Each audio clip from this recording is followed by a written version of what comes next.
Imagine being in the middle of nowhere, a white desert of snow and silence. The cold is unforgiving. The nights are long, and the sun barely shows up. Your breath freezes in the air before it even hits the ground. And still, you have to fight. This was the Viking winter. There was no heating, no supermarkets, and the war didn't stop because of the weather. On the contrary, it was often in the extreme cold that the most brutal battles took place. The question is, how did these men manage to survive the harshest winter in the world and still fight with strength, courage, and resilience? The answer might surprise you. The true strength of these warriors didn't come solely from sharp swords, training, or the thirst for conquest. Much of that strength came from the table, or rather from what was on it.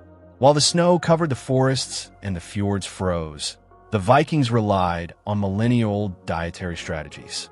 There was no luxury, but there was wisdom. It wasn't about flavor, it was about survival.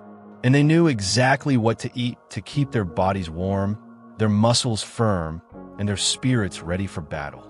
Today, you'll discover the 7 foods that kept the Vikings alive and prepared during the deadliest winters nature could offer.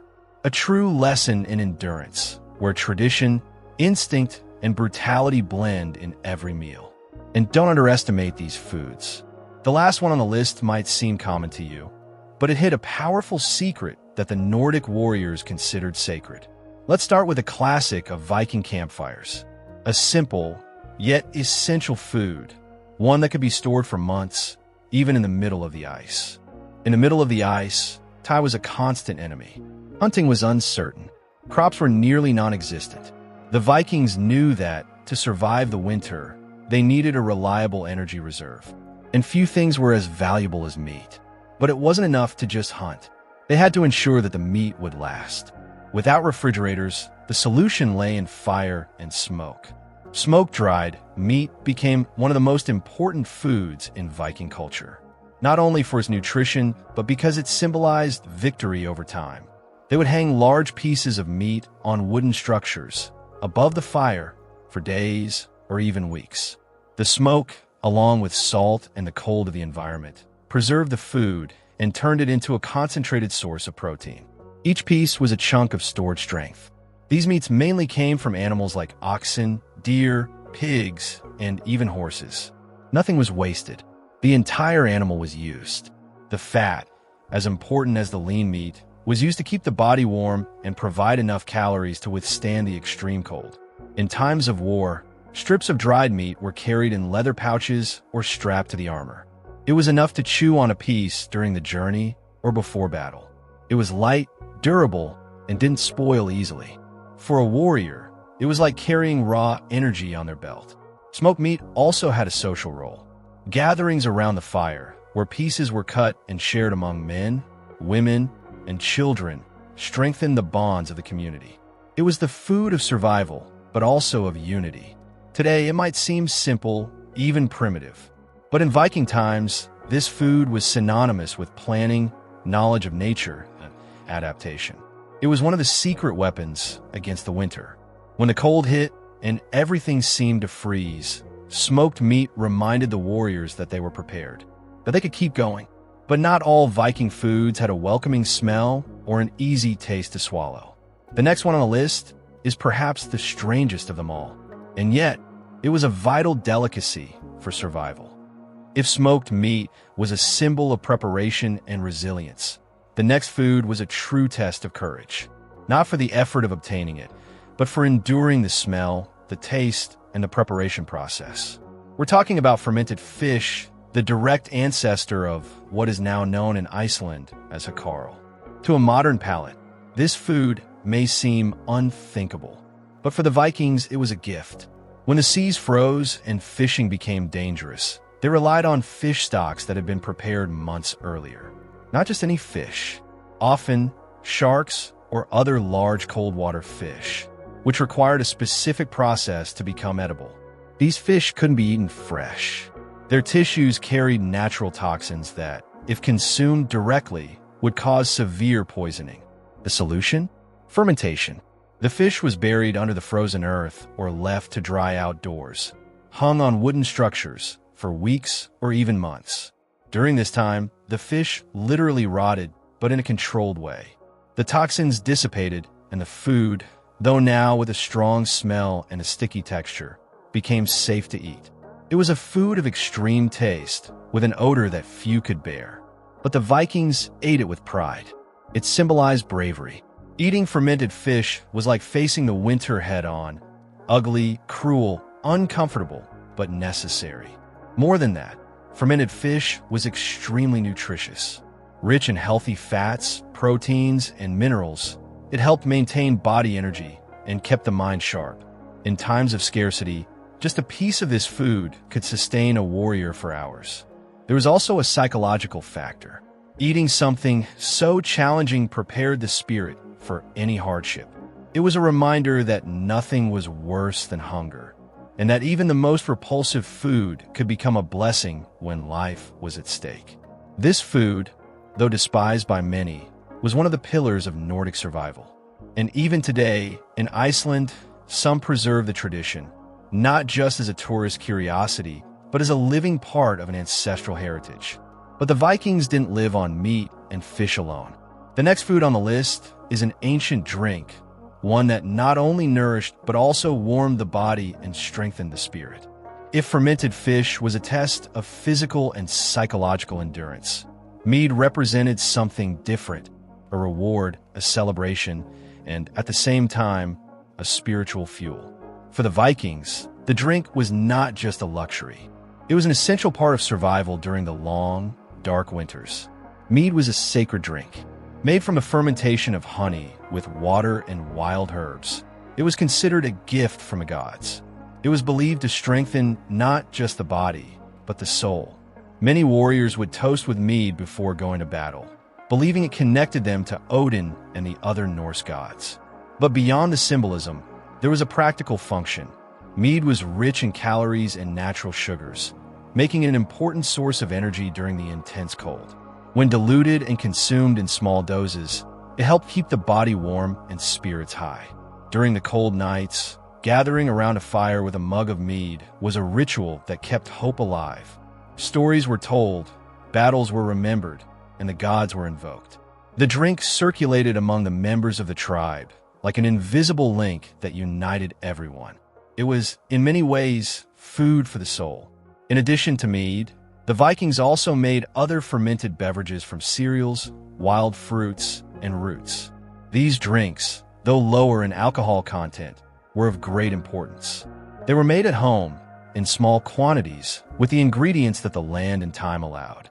In times of scarcity, a simple fermented drink could help keep the group's morale high. The alcohol, even in small amounts, served as a mild analgesic and an internal warmer.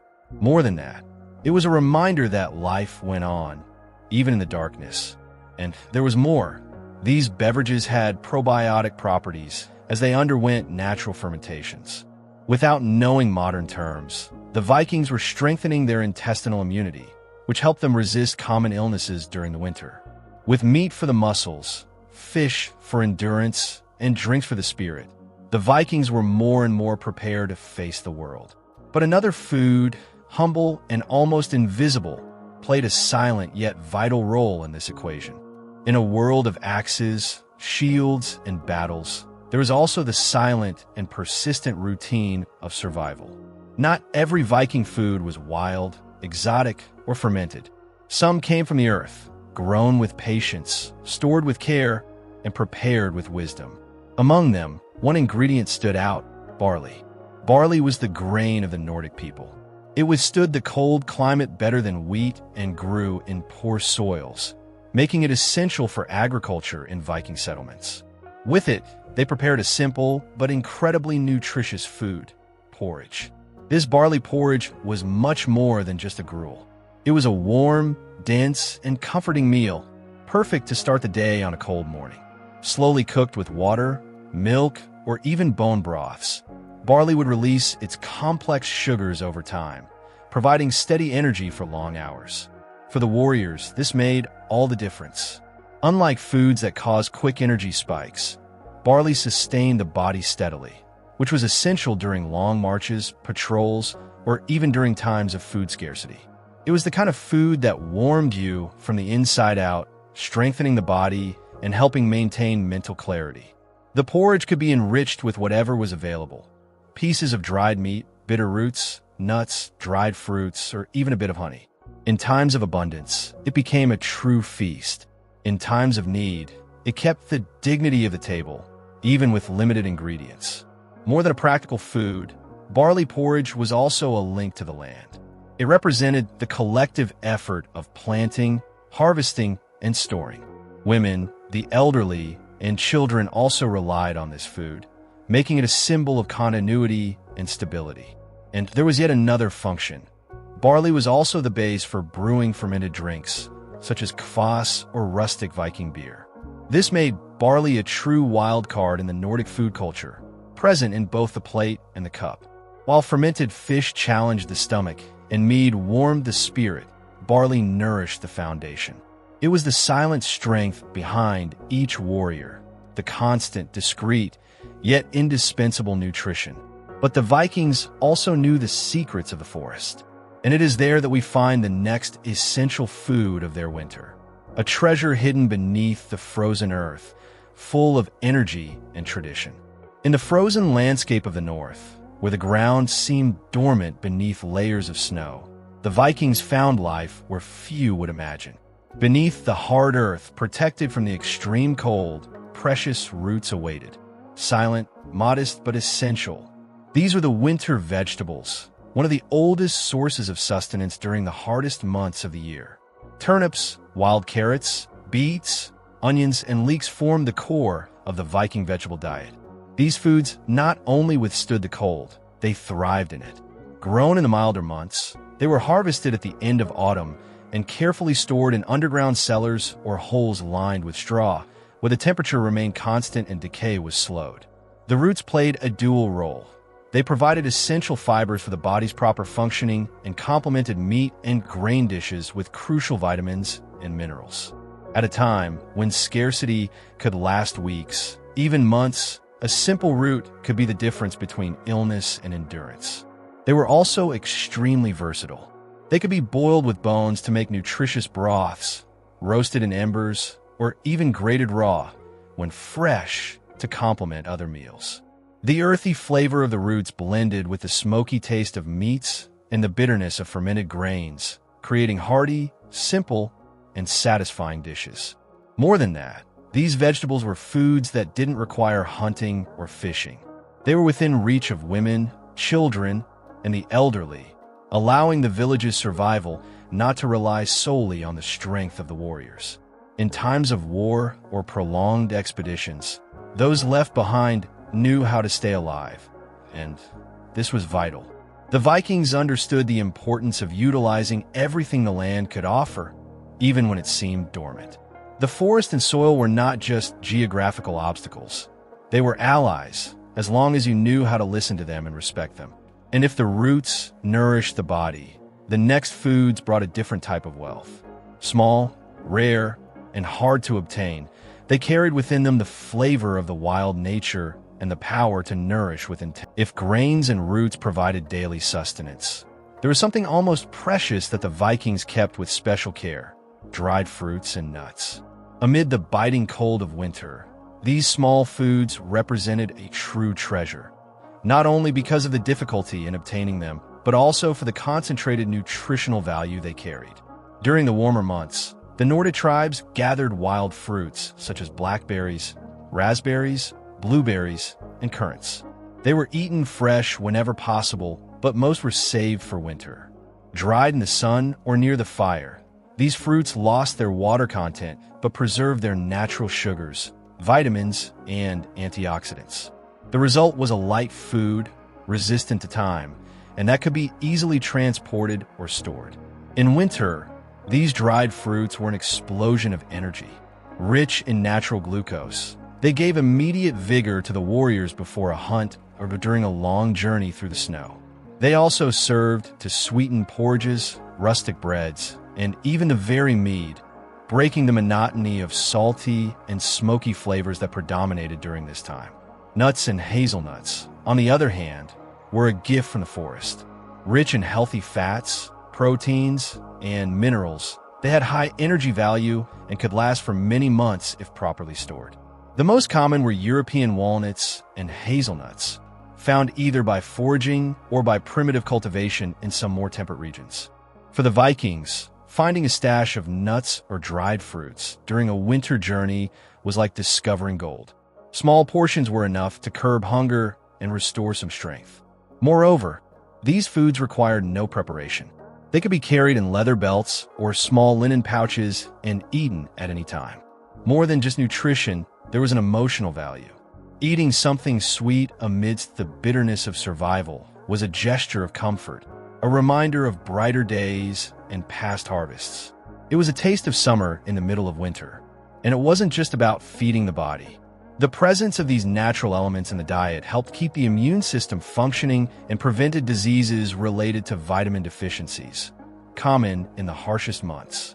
But the Vikings didn't just preserve, they also created.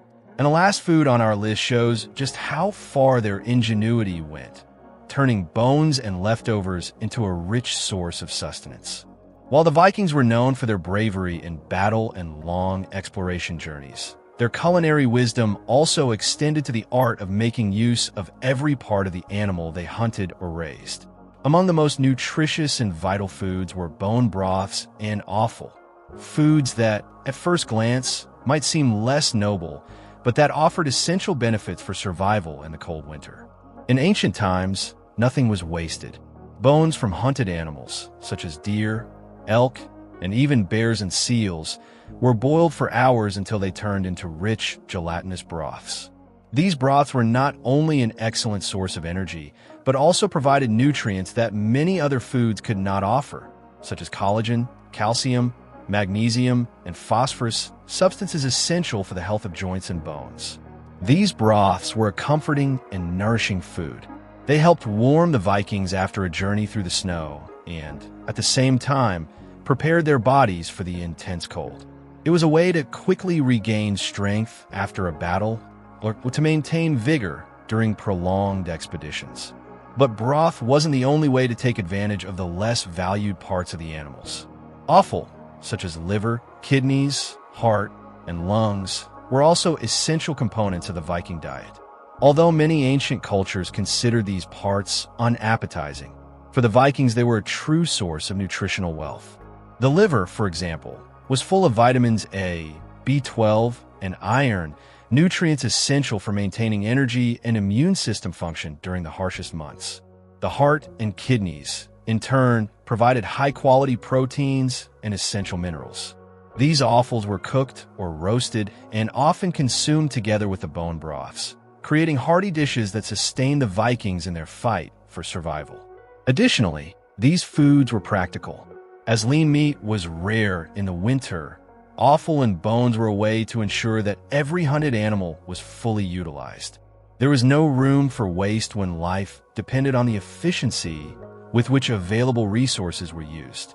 Together with other nutritious foods in the Viking diet, such as roots, dried fruits, and barley porridges, bone broths, and offal completed the essential diet of the Nordic warriors. They were symbols of resilience, of connection with the land and nature, and of an ancient wisdom that allowed the Vikings to survive in the most extreme conditions. While today we seek superfoods wrapped in plastic and diets wrapped in promises, the Vikings survived and conquered with the essentials. Not with excess, but with wisdom. Each piece of meat, each root pulled from the ice, each sip of mead carried more than calories. It carried culture, strategy, instinct, and connection to the land. They didn't just eat to live, they ate to endure, to protect their own, to cross seas, challenge storms, and face enemies with cold bodies, but spirits burning. Perhaps we no longer need to hunt in the snow or boil bones to survive, but the lesson remains. True strength is not in what is easy. It is in what is necessary, in what is built with patience, shared around the fire, and valued even when everything around seems hostile. In the end, they weren't just warriors. They were guardians of a culinary wisdom that echoes to this day, reminding us that, in difficult times, eating well is, above all, an act of resistance.